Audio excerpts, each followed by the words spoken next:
এরা বিশেষ চাহিদা সম্পন্ন মানুষ হলেও স্বপ্ন দেখতে পারেন, স্বপ্ন দেখাতে পারেন, প্রমাণ করতে পারেন তাদেরও রয়েছে অদম্য প্রতিভা। একটু পরিচর্যা আর সুযোগ পেলে তারাও সাফল্যের চূড়ান্ত শিখরে পৌঁছাতে পারেন।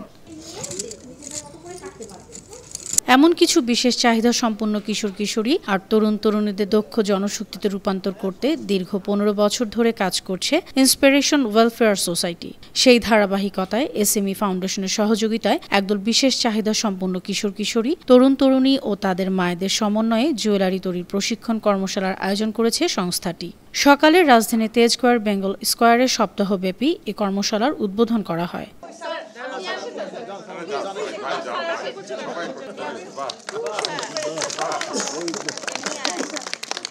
উদ্বোধনী অনুষ্ঠানে এসএমই ফাউন্ডেশনের ব্যবস্থাপনা পরিচালক আনোয়ার হোসেন চৌধুরী বিশেষ চাহিদা সম্পন্ন মানুষদের নিয়ে আশাবাদ জানান। এই যে যারা সমাজে পিছিয়ে পড়া ক্ষুদ্র গোষ্ঠী, প্রান্তিক পর্যায়ে যাদের অবস্থান এবং যারা এই বিশেষ গুণসম্পন্ন শিশু কিশোর বা তরুণ তরুণীরা আছেন বা তাদের অভিভাবকরা আছেন, তাদেরকে আমরা মেইন স্ট্রিমিং করি। কিভাবে করি? এই যে তাদের মধ্যে যে পটেনশিয়ালিটি আছে এটি জাগিয়ে তোলা, এই যে নানান ধরনের প্রশিক্ষণ কার্যক্রমের মাধ্যমে তাদের মনে এরকম একটা আত্মবিশ্বাস তৈরি করা যে আমরাও পারি, আমরাও পারবো। উদ্দীপনামূলক বক্তব্য রাখেন গণমাধ্যম ব্যক্তিত্ব ডাক্তার আব্দুল নূর তুষার। একজন অভিভাবকের প্রথম যে অভিঘাতটি হয় সেটি হচ্ছে তার মানসিক যন্ত্রণা হয়। সে অন্য শিশুর সঙ্গে নিজের শিশুকে মেলাতে থাকে এবং ভাবতে থাকে তার শিশুটি পারে না। ফলে এই অটিজমের যে কাজগুলি আমরা করে থাকি, অটিজমের বিরুদ্ধে কিংবা অটিজমকে আরো গ্রহণযোগ্য করে তোলার জন্য যে কাজগুলি আমরা করি, সেই কাজের মধ্যে অধিকাংশ সময় আমরা মা বাবাকে বাদ দিয়েছি। আমরা ধরে নিয়েছি যে সমস্যাটা শিশুদের এবং মা বাবাকে বলার কিছু নাই, কিন্তু প্রকৃত অর্থে যে শিশুর এমন হয়েছে তার মানসিক যন্ত্রণার চাইতে মা বাবার মানসিক যন্ত্রণা অনেক বেশি থাকে। আমরাই বরং বিশেষ ক্ষমতা সম্পন্ন পিতামাতা যারা এই শিশুদের যত্ন করতে পারি। আল্লাহ আমাদেরকে পছন্দ করেছেন।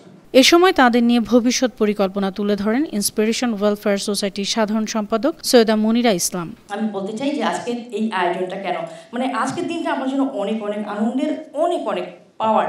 কারণ দীর্ঘ সময় ধরে আমি প্ল্যান করেছি কারণ আমার তো একটা বিশাল অভিজ্ঞতা আছে যে আমাদের বাচ্চারা কতটুকু পারে আর আমাদের মায়েরা কতটুকু পারে।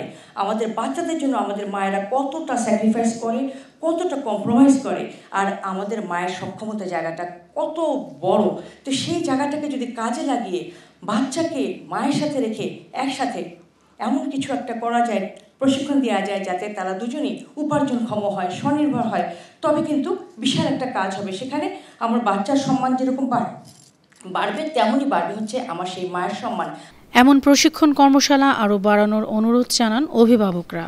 যারা আমাদের সারথি হিসেবে আছেন তাদের কাছে আমাদের চাহিদা যেটা হচ্ছে যে এখানেই যেন এই ট্রেনিংটা শেষ না হয়, সামনে যেন আমরা আরও অনেক কিছু শিখতে পারি আমাদের বাচ্চাদের নিয়ে। এই সুযোগটায় মা হিসেবে আমার সন্তানের জন্য এবং নিজের জন্য, দুজনের জন্য আমরা আপনাদের কাছে চাই। এবং এটাকে যেন এই ক্ষুদ্র পরিসরে আমরা রাখি না, আমাদের যেন একটা প্ল্যাটফর্ম থাকে যেখানে আমরা আমাদের কাজগুলো নিয়ে যেতে পারি। আমরা প্রয়োজনে মার্কেটিংয়ে সহযোগিতা করব, আপনাদের সাথে কাজ করব, আপনারা আমাদেরকে আইডিয়া দিবেন কিভাবে করলে আমাদের বাচ্চাগুলা একটু ডাল ভাতের ব্যবস্থা হয় তাদের জীবনে।